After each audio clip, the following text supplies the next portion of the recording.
Hey, Chelsea!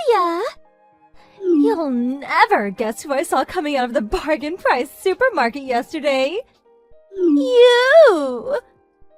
What the hell are you doing in there? Hi, Marcia. I regularly shop at that supermarket. What's the problem? Seriously? You regularly shop at a bargain price supermarket? Oh no, how tragic! Are you joking? Yes, I do. Ew, that's so gross! Okay, really, no more joking now. Do you actually shop there all the time? What's wrong with that? It's not necessarily that there's anything wrong with it. It's just that... Well, take me, for example. I shop at Freshman's, the #1 luxury supermarket in America. My husband's the manager at a company he works at, so we can afford it. He makes so much money, in fact, that I'm able to be a stay-at-home housewife. Which is why my family has no links to the likes of bargain price supermarkets. Even just saying it makes me feel sick. Places like that are for commoners. We eat the finest ingredients in our household. And they come by delivery too, I might add. By the way, we're having steak and garlic mushrooms for supper tonight. Guess how much the steaks cost? Okay, I'll tell you. $500 each. That's great. I'm pleased you're able to eat so well. Right? It's the kind of meal someone poor enough to shop at a bargain price supermarket could only dream of eating. Don't you agree? Does shopping at a bargain price supermarket automatically make someone poor? Oh, do forgive my rudeness. Please, don't misunderstand me. It's not like I'm laughing at you and your husband for being a low-income family. Low-income families like you are the backbone of America. Who would work the menial jobs like delivering my steaks if not for good, hard-working poor folk like you? Oh, I'm so sorry, Chelsea. I wasn't trying to be malicious. Oh, the schools are always trying to drill it into us with flyers and emails. Don't you pay any attention? You know, how important a proper diet is for a child's development. If you keep feeding your kids such rubbish, they might grow up to be poor like you. I just wanted to give you a little reminder. I was only thinking of your little ones, really. I hope you understand. Marcia, I have to go back to work now, so bye. Oh dear. People who work decent, respectable jobs are getting ready to go home right now. I get it. You have to work overtime to compensate for your husband's pitiful salary. My client had some circumstances to deal with, and this was the earliest they could schedule today's meeting. Right. I'm very kind to poor people, you know. So kind, in fact, that I'm willing to go along with that imaginative little story of yours, if that makes you feel a little better. Goodbye. Good luck supplementing the finances. I'm rooting for you, sweetie. Dearie me. Chelsea, is everything okay? What do you mean? I just saw you coming out of the fanciest burger joint in New York! Oh, right. Yeah, that was me. I have a reservation there for 6 p.m. tomorrow evening, so I stopped by to say hello to all the staff beforehand since I was in the area anyway. A reservation? Oh no, this is just tragic! You don't know, do you? That's a luxury burger joint! Politicians and CEOs eat there, you silly girl! This isn't some cheap fast food joint we're talking about! Those are elite burgers for elite people! Do you have any idea how expensive it is? Even just a regular hamburger is worth $1,000! A single patty probably costs more than your monthly salary! I know the prices. I eat there every year. What? Every year? Chelsea, darling, you do know that you don't have to try to show off in front of me, right? I accepted you for who you are. You may be from a low-income family, but you are still my friend. And I have a duty as your friend to be honest with you. Let's face it, you shop at a bargain-priced supermarket. It's not really suitable for you to be eating at a fancy burger joint like that, is it? You don't have to prove anything to anyone, you know. I'm not trying to prove anything. If you go through with this, you're not going to be able to afford anything except the sauce collection. Maybe a slice of lettuce or a couple of fries if you're lucky. It's fine, you don't need to worry about me. I can afford to eat from the regular menu.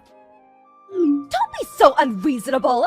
Oh no, you're not, are you? Surely you don't plan on eating and running off without paying? What? You can't do that! I won't allow you to! It's my duty as your friend to stop you going down that path of evil. This might not be a pleasant conversation to have, but someone's gotta tell you. The path of evil? Isn't that a bit dramatic? You're starting to creep me out now. There's nothing else for it. I'll take your reservation. You'll have to do what now? Listen, here's the thing. I actually tried to book a reservation for tomorrow myself, but I was told that they were fully booked. Then, at the perfect timing, as if it was fate, you tell me you had a reservation just around the time I was planning to go. How does this sound? To save you the financial damage, the shame, and the embarrassment of going to a restaurant you couldn't afford to eat at in a million years, I'll go with my family instead. 2 birds, 1 stone. It's fine, really. It's not fine! Surely you don't plan on throwing my kindness back in my face? Kindness? From my perspective? It just feels like you're trying to steal my reservation. Steal? How could you say something so awful? How could it be anything else when you're being so persistent despite me saying no? Fine. You've had your chance, Missy. I'm done mincing my words with you. That High Clay's Burger restaurant, it is not the kind of establishment a peasant like yourself can afford to eat at. It's for celebrities, politicians, and CEOs. It's for people from the upper echelons of society. The chosen ones like myself. I suggest you give up if you don't want to end up severely embarrassed. And give me your reservation while you're at it. No. Excuse me? I told you, I eat at that restaurant every year. There's a reason for that. Tomorrow is a special day. There's no way I'm gonna let you have my reservation. How dare you! You're giving me the reservation, and that's final! 1 phone call to the restaurant from me would be all it takes to have you banned for life. Something tells me you can't do that. Oh, yes, I can. I can do whatever I want to. I have money. You dare defy me? I'll come down on you with the rage of 1,000 suns, you miserable little wretch. I have connections. I know people. Chelsea, you went inside the restaurant, didn't you? What on earth are you playing at? Oh, hi, Marcia. The time for hi has passed. I had your reservation switched over to my name. What are you doing in there? The restaurant's reputation will be irreparably damaged if people find a lowly peasant like you went inside. You'll make an upholstery smell. Hurry up and get out now. Did you go in pretending to be me? No, I most definitely didn't. I got a phone call from the restaurant asking for confirmation regarding your call about the name change on the reservation. Naturally, I told them it wasn't me and that I didn't want to change my booking. So, here I am, in the seat I booked, just as planned. What? There is no way for someone from a low-income family to be behaving! Have you no self-awareness? This defies all common sense and decency! Hurry up and get outside! You want to come in so badly? Why don't you just sit at the bar in the hopes that a table becomes available? Excuse me? Me sit at the bar? I feel nauseous. Apparently you can come in without a reservation if you sit at the bar. That's not the point. You shouldn't be in there. You're poor, your family are poor, your children will be poor, and your filthy peasant aura is going to upset the clientele if you stay even a moment longer. How many times do I have to repeat myself? There are two kinds of people in this world. Those who can afford to eat at luxury restaurants, and those who can't. It's plain as day which category you fall into, so get out! I don't remember hearing any rules like that. It's an unspoken understanding. Good grief. To think you can't even comprehend something as simple as that. This is why you're poor. Hurry up and get out! I'll be having your table. So, I hate to change the subject, but your husband's dining with us as part of our group today. Huh? I know you mentioned something yesterday about coming with your family, but if your husband's in here with us, who's the guy you're with right now? I don't know what you mean. I can see you out the window. Who's that guy gently caressing your leg? You seem to be really familiar with one another. I can see you really clearly. I'm 100% sure it's you. My husband's in there? Yup, he's here. Why? More importantly, why the hell are you eating with my husband? Anyway, you made a mistake. I'm not doing anything, yes. Don't mind him. He's just a friend. You see, he stumbled and his hand slipped. Oh dear, you seem to be in quite the panic. Are you okay? What's going on? Nothing makes sense anymore. Hello? Chelsea? I need to speak with you, please. Hi, Marcia, what is it? Why didn't you tell me that my husband is an employee at the company you're CEO of? You didn't go to the fancy burger joint to eat with your family, but for the anniversary celebration dinner of your company's foundation. Oh, I had no idea. I did kind of get the impression you didn't know. Of course I didn't. Why didn't you tell me? It was only today that I found out your husband is one of the managers at my company. I also didn't particularly feel the need to let you know I was a CEO. I mean, it's not like we're that close, is it? Huh?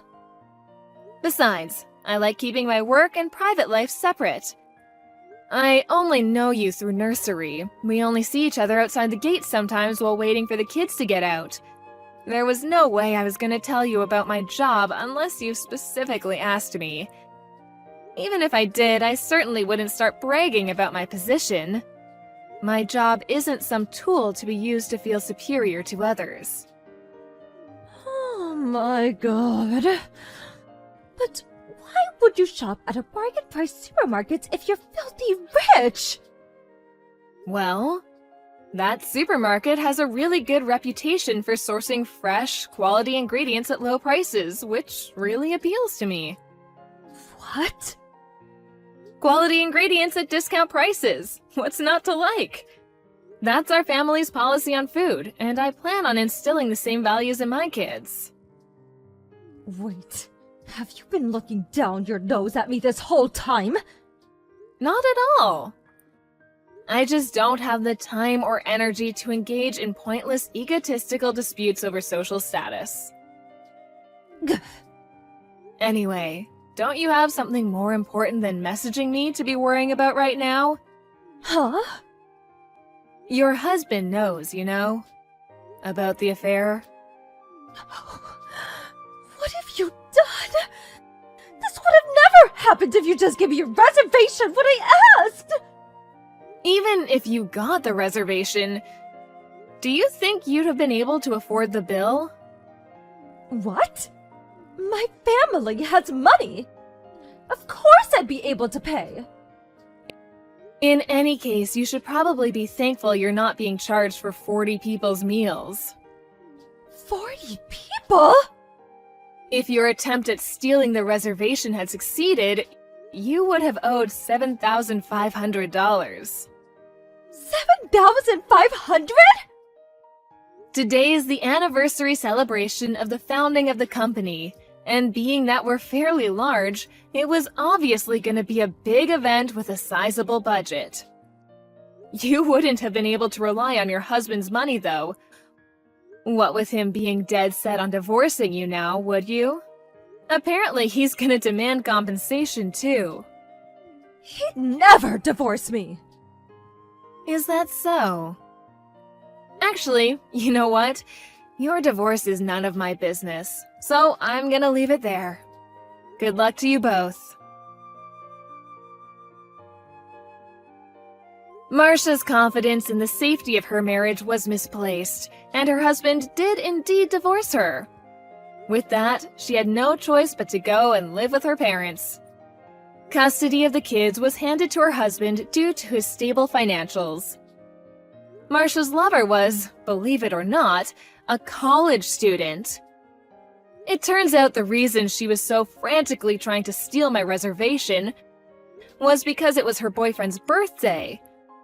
And because she was so desperate to make him like her, she regularly splashed out on lavish restaurants and presents using her husband's money, and even going into debt on top of that. Even more tragically, she had him convinced she was a single CEO. He yelled at her with, what was that cringy line of hers? The rage of 1,000 suns, before breaking up and leaving her crying in the street. She was disowned by her parents, who were just as furious. Between the compensation and child support payments she was ordered to pay in divorce court, on top of the crippling debt repayments, she didn't have a chance of sustaining her expensive lifestyle, and her delusions of being a high-rolling celebrity disappeared with all of her money. I hear she works 3 jobs now. That's gotta be tough.